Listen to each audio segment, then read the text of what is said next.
नमस्कार। यदि आप पाचन तंत्र की किसी भी समस्या से बहुत ज्यादा परेशान हो रहे हैं, आपको पेट में गैस बन रही है, गैस ऊपर की तरफ चढ़ रही है, सीने में भारीपन है, आंतों में सूजन है, नाभि आपकी एक जगह नहीं टिक रही है, बार बार नाभि अपनी जगह से हिल जा रही है, हट जा रही है, आंतों में सूजन है, आंतों की कमजोरी है, पाचन तंत्र में आमाशय से संबंधित समस्याएं, छोटी आंत से संबंधित समस्याएं, बड़ी आंत से संबंधित समस्याएं यदि आपको परेशान कर रही हैं तो यह वीडियो आपके लिए ही है।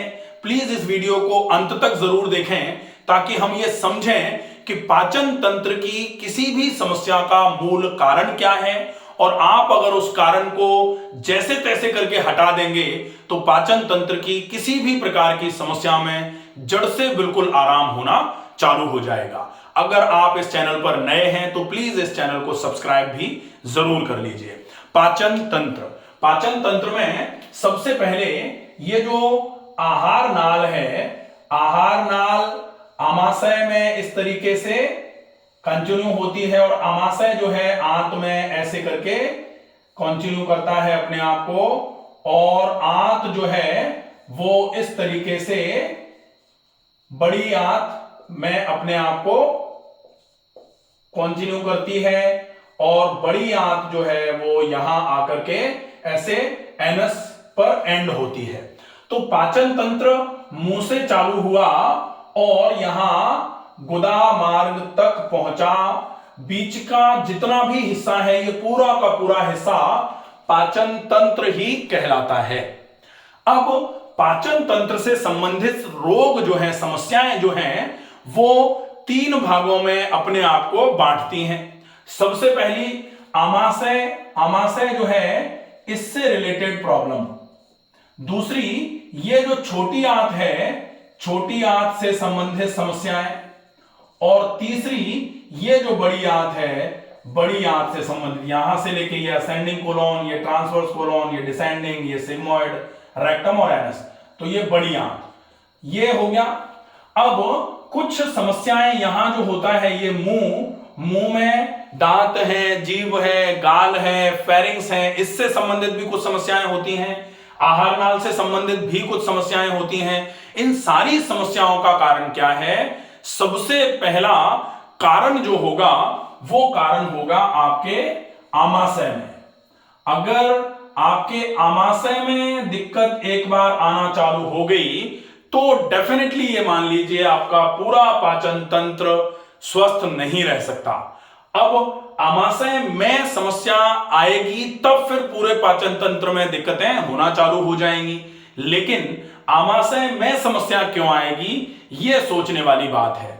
तो आमाशय में कोई भी समस्या आए, इसके लिए सबसे ज्यादा रेस्पॉन्सिबल फैक्टर जो होता है वो होता है यहां इंजेशन, खाने का खाया जाना, और दूसरे नंबर पर मतलब भोजन, और दूसरे नंबर पर होगा भोजन को पचाने के लिए व्यायाम।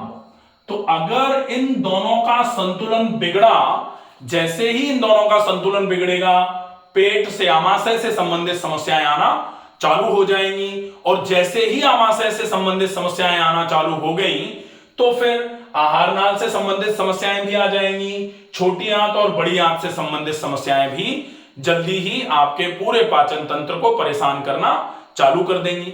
अब हम देखें पाचन तंत्र किस तरीके से काम करता है। पाचन तंत्र कैसे काम करता है? पाचन की व्यवस्था जो है, डाइजेशन जो है, वो दो भागों में विभाजित होता है। एक होता है केमिकल डाइजेशन और दूसरा होता है मैकेनिकल डाइजेशन।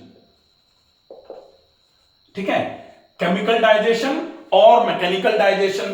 केमिकल डाइजेशन में जहां एंजाइम्स और कैटलिस्ट जो हैं वो आपके डाइजेशन को हेल्प करते हैं, वहीं मैकेनिकल डाइजेशन जो है वहां आपके बॉडी के जैसे माउथ, स्टमक और इंटेस्टाइन्स, ये मैकेनिकली किस तरीके से डाइजेशन में आपकी हेल्प कर रही हैं। मैकेनिकल डाइजेशन का मतलब होता है breaking down of complex molecules into simpler ones. हाँ, कॉम्प्लेक्स मॉलिक्यूल्स को जो सिंपलर में कन्वर्ट करने का काम करे उसको बोला जाता है मैकेनिकल डाइजेशन। अब ये कैसे अपने आप को करता है, इसके लिए हम देखें। सबसे पहले जो भी हम खाते हैं, खाकर जब हम बहुत अच्छे तरीके से दांतों से, जीभ से अच्छे तरीके से मिल करके जब खाने को चबाया जाता है, तो जब चबाते हैं तब फिर आपका वाटर और जो कुछ ऐसे म्यूकस हैं जो आपके खाने में मिलकर के खाने को बोलस में कन्वर्ट करने का काम करते हैं। जैसे आपने लौकी की सब्जी या फिर आलू और लौकी की सब्जी बहुत ज्यादा मोटे आटे की रोटी के साथ मिला करके मुंह में डाला उसको और उसको चबाया अच्छे तरीके से, तो उसमें एक म्यूकस और पानी मिलना चालू होगा और वो मिलकर के उस रोटी और सब्जी को बोलस में एक अच्छे तरीके से एक लुगदी में कन्वर्ट करेंगे और वो बोलस जैसे ही फॉर्म होता है, डिग्लूटिनेशन रिफ्लेक्स आता है और वो बोलस जो है वो गले से नीचे की तरफ उतरना चालू हो जाता है, आहार नाल से होते हुए आमाशय की तरफ। यहां जो है ये बोलस जो है इस तरीके का, हाँ, तो खाने को इस तरीके से आपने जो भी रोटी सब्जी थी ये इस तरीके से आपने कन्वर्ट कर दिया। अब ये जो है जब आपने डिग्लूटिनेट किया तो ये जो है आहार नाल में इस तरीके से उतरना चालू होगा। अब ये जो है ऐसे करके यहां से यहां, फिर यहां से यहां और यहां से यहां आकर के फिर यहां से आमाशय की तरफ ऐसे यहां हो गया ये जी जंक्शन, जी जंक्शन से होते हुए ये पूरा बोलस यहां आ जाएगा। एक कौर, दूसरा कौर, तीसरा कौर, चौथा, ऐसे करके आपने जो भी बोलस यहां भेजे हैं वो आपको कितना भरना है पेट को, 3/4, आधा पेट भोजन होगा, इतना आपने ये पूरा बोलस भर करके यहां इकट्ठा कर दिया। हाँ, अब ये बोलस यहां पहुंचे इसके लिए बहुत जरूरी है सलाइवेशन। तो सलाइवेशन के लिए आपके मुंह में 3 पेयर सलाइवरी ग्लैंड्स हैं, 3 इधर और 3 इधर, ठीक है। ये जो सलाइवरी ग्लैंड्स हैं ये सलाइवा सीक्रेट करती हैं। सलाइवा मतलब ऑलमोस्ट 95% पानी होता है इसमें और बाकी 5% जो है वो उसमें सॉलिड्स रहते हैं। तो ये जो है इस सलाइवा का मिक्सिंग होती है जब इस खाने के साथ में एक बोलस बनता है। सलाइवा में कुछ डाइजेस्टिव एंजाइम होते हैं जैसे सलाइवरी अमाइलेज है। अब ये सलाइवा जो है ये सलाइवा लगभग 1000 ml के आसपास कम से कम से लेकर के 1.5 लीटर मतलब 1500 ml के आसपास ये सलाइवा आपके बॉडी में आपके सलाइवरी ग्लैंड से सीक्रेट होता है पर 24 आवर्स। तो 1.5 लीटर तो ये हो गया, ठीक है। अब यहां खाना आता है आमाशय में, तो आमाशय में ये जो पैराइटल सेल्स हैं, आमाशय में जो कोशिकाएं हैं ये गैस्ट्रिक सीक्रेशंस रिलीज करती हैं और ये गैस्ट्रिक सीक्रेशन यहां 1.5 लीटर सीक्रेट होता है जो खाने के बोलस को कायम में कन्वर्ट करती हैं। बोलस यहां जो है वो कायम में कन्वर्ट करना चालू कर दिया जाएगा और यहां जो HCl प्लस पेप्सिन सीक्रेट होता है ये आपके कॉम्प्लेक्स जो प्रोटीन्स आपने ली हैं इनको सिंपलर वंस में कन्वर्ट करना चालू कर देता है, चैन फॉर्म में बनाना चालू कर देता है। ये होता है गैस्ट्रिक सीक्रेशंस। यहां 1.5 लीटर गैस्ट्रिक सीक्रेशन निकलते हैं। अब खाना जब आमाशय से धीरे धीरे करके नीचे की तरफ उतरना चालू होता है तो यहां है लिवर, ठीक है। अब लिवर से बाइल सीक्रेट हो रहा है और ये है पैनक्रियाज। तो पैनक्रियाज से क्या निकल रहा है, जूसेस निकल रहे हैं, पैनक्रियाटिक जूसेस। तो पैनक्रियाटिक जूसेस निकलते हैं 1 लीटर के आसपास और ये जो बाइल है ये निकलता है 1 लीटर के आसपास, ठीक है। तो 1.5 litre saliva, 1.5 litre gastric juices, 1 litre bile और 1 लीटर पैनक्रियाटिक जूसेस। टोटल कितना हो गया, 1.5 और 1.5 3, एक 4 और एक ये 5। अब जब खाना और आंत में उतरना चालू होता है, ये तो बाइल और पैनक्रियाटिक जूसेस तो डियोडिनम में ही मिल गया, यहां आकर के मिलना चालू हो जाता है खाने के साथ। और अब जब ये आंत में खाना चलता है तो छोटी आंत से सक्कस एंटेरिकस निकलना चालू होता है, एक फ्लूइड निकलता है जो इस कायम को कायल में कन्वर्ट करना चालू कर देता है। कायल में कन्वर्ट होगा, यहां एमल्सिफिकेशन वगैरह होते हैं, प्रोसेस जो होता है ये पूरा मैकेनिकल डाइजेशन है। खाना किस तरीके से नीचे की तरफ चलता चला जा रहा है, अगर ये पूरा अच्छे से फॉलो होगा तो डेफिनेटली आपका मैकेनिकल डाइजेशन बिल्कुल ठीक तरीके से काम करता रहेगा। अब अगर आपका सक्कस अच्छे तरीके से निकालना है, या पैनक्रियाटिक जूसेस अच्छे से निकालने हैं, बाइल अच्छे से निकालना है, या गैस्ट्रिक सिक्रेशंस अच्छे से निकालना है, तो हमें यहां से नीचे से ऊपर की तरफ चल रहे हैं हम, तो गैस्ट्रिक सिक्रेशंस तक जब हम पहुंचे तो ये कब निकलेगा, जब माउथ का काम पूरा अच्छे तरीके से होगा। और माउथ का काम अच्छे तरीके से मतलब क्या होता है, 24 आवर्स में आपका माउथ 1.5 लीटर, माउथ मतलब जो आपकी सलेवरी ग्लैंड्स हैं, ये 1.5 लीटर मतलब 1.5 लीटर के आसपास आपकी सलाइवा सीक्रेट हो, ये व्यवस्था आप करें।